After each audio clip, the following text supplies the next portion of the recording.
புரிய வந்துச்சு எனக்கு இப்போ. இப்ப தனியா வாழ்ற முதியவர்கள நீங்க சந்திச்சிருப்பீங்க. குடும்பத்தோட வாழ்ற முதியவர்கள நீங்க சந்திச்சிருப்பீங்க. இவர்களுக்கு இடையே உள்ள அந்த வேறுபாடுகள் என்ன? அவங்களுடைய அதாவது மனநிலையில? வேறுபாடுன்னு சொல்றத விட, ம். வந்து நெறைய சிமிலாரிட்டீஸ் ம்ஹ்ம். ஒத்து போச்சு. ஏன்னா, ம். அவங்களுடைய மனநிலை ஒன்றா தான் இருக்கும். ஆ. அதாவது ஏன்னா, நம்ப குடும்பமா வாழ்ந்தாலுமே, ம்ஹ்ம். இப்ப ஸ்ரீ சொன்ன மாதிரி நம்ப அவசர அவசரமா வேலைக்கு கிளம்புவோம். ஆமா.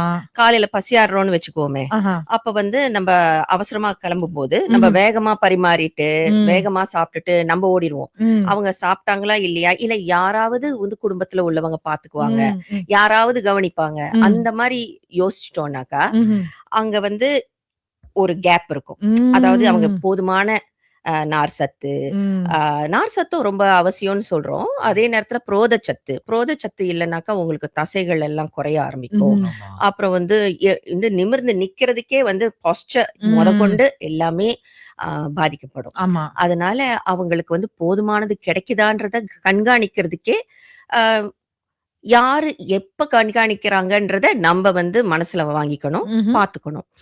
அதே நேரத்துல மனநலம்னு சொல்லியிருந்தார் இல்லையா? அதாவது மனநிலை. ம். இப்ப வந்து தனியா சாப்பிடுறது வந்து அவங்களுக்கு பிடிக்காம இருக்கலாம். அதே நேரத்துல ஒருத்தர் தானே, நான் எதுக்கு தனியா வாழ்றவங்க எப்படி நினைப்பாங்கன்னாக்கா, ஒருத்தர் தானே நான் வந்து இல்ல 2 பேர் தானே, நமக்கு வந்து ம். என்னத்துக்கு இவ்வளவு சமைக்கணும், கொஞ்சமா சமைச்சுக்கலாம். அதனால